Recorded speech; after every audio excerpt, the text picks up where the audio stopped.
Food for people in the cities, लोगों के लिए जो भोजन है शहरों के अंदर वो कैसे आता है देखिए।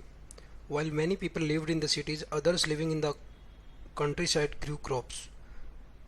ज़्यादातर लोग शहरों के अंदर रहते थे, लेकिन जो गाँव के अंदर रहते थे या देश के अंदर रहते थे, कंट्री साइड का मतलब होता है देश के जो भीतरी इलाकों में रहते हैं, गाँवों में रहते हैं, उनको कंट्री साइड बोलते हैं। ग्रू क्रॉप्स एंड रियर्ड एनिमल्स, जो गांव के अंदर रहते थे वो खेती करते थे, फसलें उगाते थे और पशुओं को पालते थे।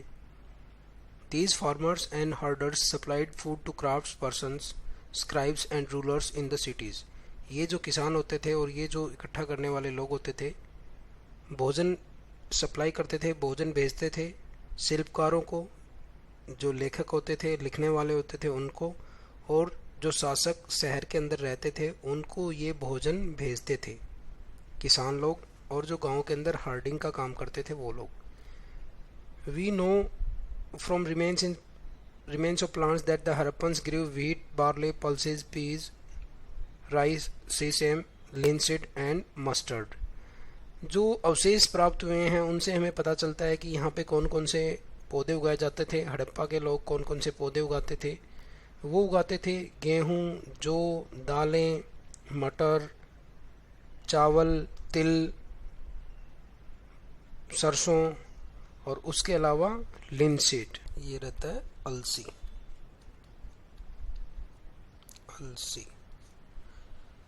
A new tool, the plow, was used to dig the earth for turning the soil and planting seeds, while real plows, which were probably made up of wood, have not survived. ये कह रहा है कि एक नया औजार हल प्रयोग किया जाता था ज़मीन को खोदने के लिए, अर्थ को खोदने के लिए। टर्निंग द सॉइल का मतलब होता है सॉइल को पलटने के लिए, एंड प्लांटिंग सीड्स, और सीड्स बीजों को लगाने के लिए। ऑल्दो ये कह रहा है कि वाइल रियल प्लो, जो वाक्य में जो प्लो थे, हल थे, वो तो शायद से लकड़ी के बने होते थे जो अभी सर्वाइव नहीं कर पाए, बच नहीं पाए। Toy models have been found, लेकिन उनके जो खिलौनों के मॉडल होते हैं, जैसे अपने को कोई गाड़ी है उसका मॉडल बना देते हैं, छोटा सा बना देते हैं, उसको बोलते हैं भाई मॉडल। इसी तरीके से छोटे खिलौने के रूप में जो हल हैं वो मिले हैं। As this region does not receive heavy rainfall, some form of irrigation may have been used. जैसा कि इस क्षेत्र के अंदर बहुत ज़्यादा बारिश नहीं होती, बहुत ज़्यादा तेज़ बारिश नहीं होती, इसलिए यहाँ पे कुछ ना कुछ सिंचाई का साधन रहा होगा। This means that water was stored and supplied to fields when plants were growing. इसका मतलब ये है कि पानी का भंडारण किया जाता था और खेतों में जब ज़रूरत होती थी, जब पौधे उग रहे होते थे, तब उनके अंदर सिंचाई की जाती थी, सप्लाई किया जाता था। ये देखिए यहाँ पे खिलौने वाला हल दिखाया गया है, खिलौने के रूप में मॉडल दिखाया गया है, ए टॉय प्लो।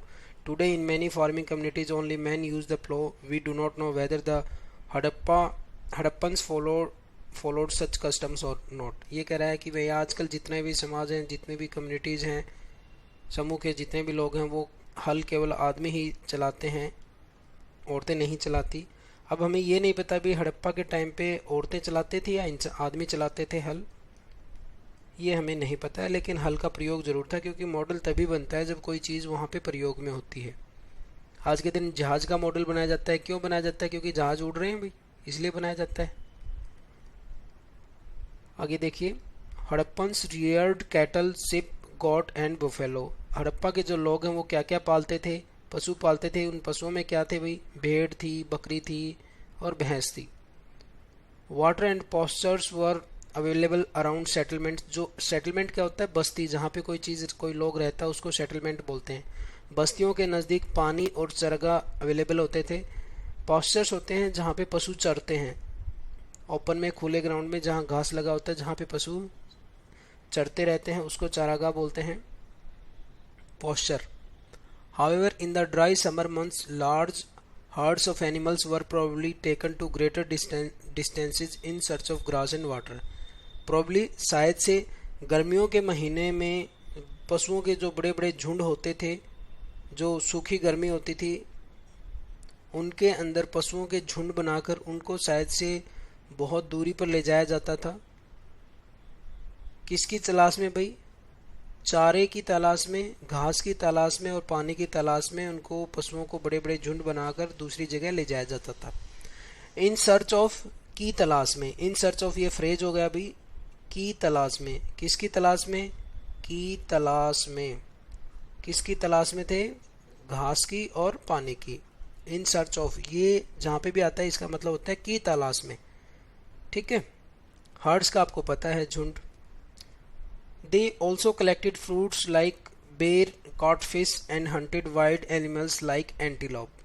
ये कह रहा है वो क्या क्या पकड़ते थे भाई, क्या क्या इकट्ठा करते थे। कुछ फ्रूट्स होते थे जैसे कि बेर, वो इकट्ठे करते थे, मछलियाँ पकड़ते थे, और जो जंगली पशु रहते थे उनका भी शिकार करते थे जैसे कि antelope.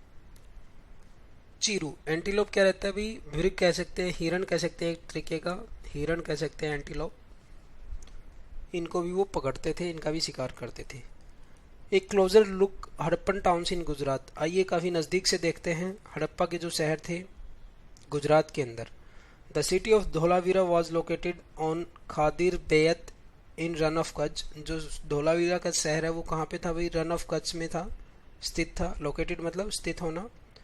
Where there was fresh water and fertile soil, ये यहाँ पे क्या क्या अवेलेबल था भाई, ताज़ा पानी और उपजाऊ भूमि अवेलेबल थी धोलावीरा के अंदर, वहाँ पे शहर भी बसा हुआ था। Unlike some of the other Harappan cities which were divided into 2 parts, Dholavira was divided into 3 part. ये कह रहा है बाकी हड़प्पा के दूसरे शहरों की तरीके से जो कि 2 भागों में बटे हुए थे, धोलावीरा 3 हिस्सों में बटा हुआ था। And each part was surrounded with massive stone walls, और जो हर एक पार्ट था, हर एक जो हिस्सा था वो किससे घिरा हुआ था भाई, बड़े बड़े पत्थरों के दीवारों से घिरा हुआ था। विद एंट्रेंसेस थ्रो गेटवेज, और जो रास्ते होते थे आने के रास्ते वो दरवाज़ों के थ्रू थे। गेटवेज, बड़े बड़े जो दरवाजे होते हैं उनको गेटवेज बोला जाता है। आने का जो रास्ता था वो किसके थ्रू था, गेटवेज के थ्रू था। There was also a large open area in the settlement, बस्ती के अंदर एक खुला इलाका भी था, खुला क्षेत्र भी था। Where public ceremonies could be held, जहाँ पे आम जनता के समारोह होते थे। कुड बी हेल्ड रखे जा सके, सेरेमनीज कोई भी समारोह होता है, ब्याह शादी का कोई भी फंक्शन होता था उनको सेरेमनीज बोलते थे। Other finds include large letters of Harappan script that were carved out of white stone and perhaps inlaid in would. Okay, इसके अलावा क्या मिला है भाई, बड़े बड़े लेटर्स मिले हैं हड़प्पा के स्क्रिप्ट के, जिसके अंदर हड़प्पा की जो भाषा है वो लिखी गई है। और इसके ऊपर कैसे लिखी गई हुई है, जो वाइट पत्थर होता था, जो वाइट पत्थर होते थे उनके ऊपर खुदाई की गई है, हड़प्पा की लिखाई की गई है। ये बड़े बड़े लेटर्स मिले हैं।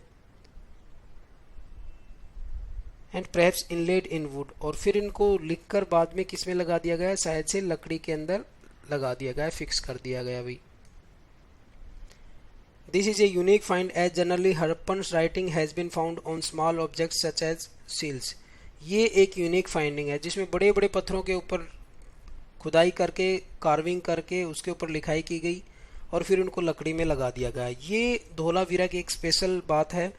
बाकी जितने भी हड़प्पा के जो शहर थे जहाँ से हड़प्पा से संबंधित कोई भी लिखाई मिली है वो आयताकार सील्स के ऊपर मिली है। जैसा कि हमने पहले देखा था, आयताकार सीलों के ऊपर, मोहरों के ऊपर हड़प्पा की लैंग्वेज मिली थी, लेकिन धोलावीरा के अंदर पत्थरों के ऊपर मिली है, बड़े बड़े पत्थरों के ऊपर। The city of Lothal stood beside a tributary of Sabarmati in Gujarat close to the gulf of Khambat. जो लोथल सिटी है, जो लोथल जगह है, जो लोथल शहर है, वो कहाँ पे था स्थित, जो गुजरात के अंदर साबरमती की एक ट्रिब्यूटरी है जो उस नदी साबरमती में आके बसती है, गिरती है, उसके नज़दीक बसा हुआ था लोथल शहर गुजरात के अंदर।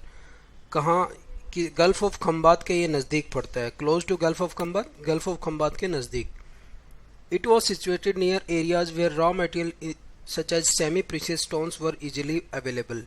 ये उस जगह पे स्थित था, उस क्षेत्र में, उन एरियाज के नज़दीक था जहाँ पे कच्चा माल आसानी से मिल जाता था, जैसे कि सेमी प्रीशियस, अर्ध कीमती जो पत्थर होते थे वो आसानी से मिल जाते थे। उस एरिया में ये लोथल स्थित था। This was an important centre for making objects out of stone, shell and metal. This was an important centre for making objects out of stone, shell and metal. ये एक इम्पोर्टेंट अहम केंद्र था कौन से पदार्थ, कौन से चीज़ें बनाने के लिए, जो वस्तुएं पत्थर से बनती थी, संग से बनती थी या फिर धातु से बनती थी, उन चीज़ों को बनाने के लिए ये एक इम्पोर्टेंट केंद्र था। There was also a store house in the city. शहर के अंदर एक गोदाम भी था। Many seals and sealings, the impression of seals on the clay were found in this store house. यहाँ पे काफ़ी सारे मोहरें और छोटी जो सीलिंग्स रहती हैं, मोहरों को बनाने के लिए जो चीज़ें रहती हैं, impression of seals on clay, मतलब सील्स का जो इम्प्रेशन होता है, बनावट जो रहती है मिट्टी के ऊपर, वो भी इस गोदाम के अंदर पाई है। ये देखिए नीचे यहाँ पे डायग्राम में दिखाया गया है, ये नीचे डायग्राम में दिखाया गया है ए डॉकयार्ड एट लोथल। लोथल के ऊपर एक जो बंदरगाह है वो दिखाया गया है। दिस ह्यूज टैंक में हैव बीन ए डॉकयार्ड। एक ये बड़ा सा जो टैंक है ये एक डॉकयार्ड का काम करता था। Where boats and ship came in from the sea through the river channel, जहाँ पे समुद्री जो जहाज होते थे और जो बोट्स होती थी, किश्तियाँ होती थी, वो आती थी जो नदी का चैनल होता था, छोटी जो नदी आती थी उसके थ्रू आती थी यहाँ पे समुंदर से। शायद से यहाँ पे जो सामान होता था उसको चढ़ाया और उतारा जाता था। लोड का मतलब किसी चीज़ के ऊपर रखना और अनलोड वहाँ से उतारना। शायद से ये काम किया जाता था इस डॉकयार्ड के ऊपर।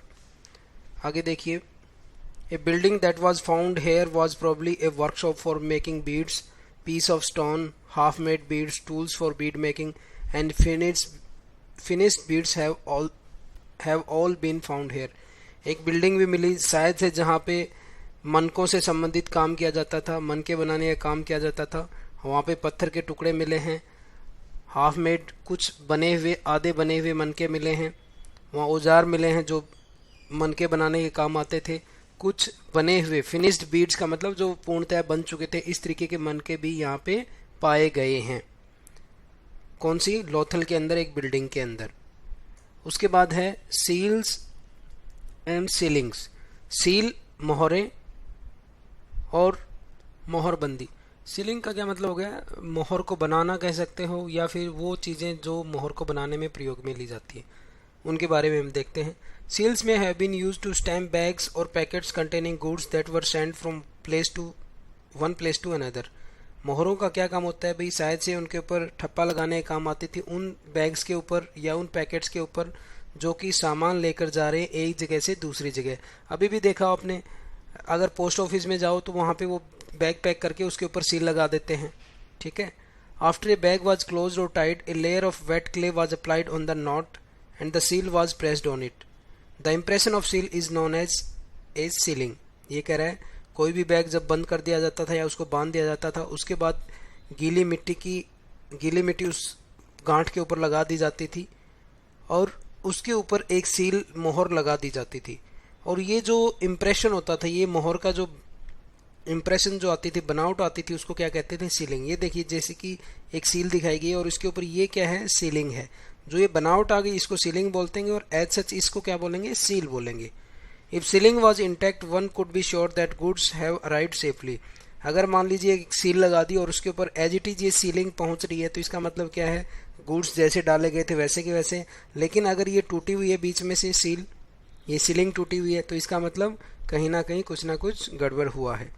Seals are used even today, find out what they are used for. आज की डेट में भी ये मोहरें यूज की जाती हैं भाई, आज भी इनका प्रयोग होता है, ठीक है।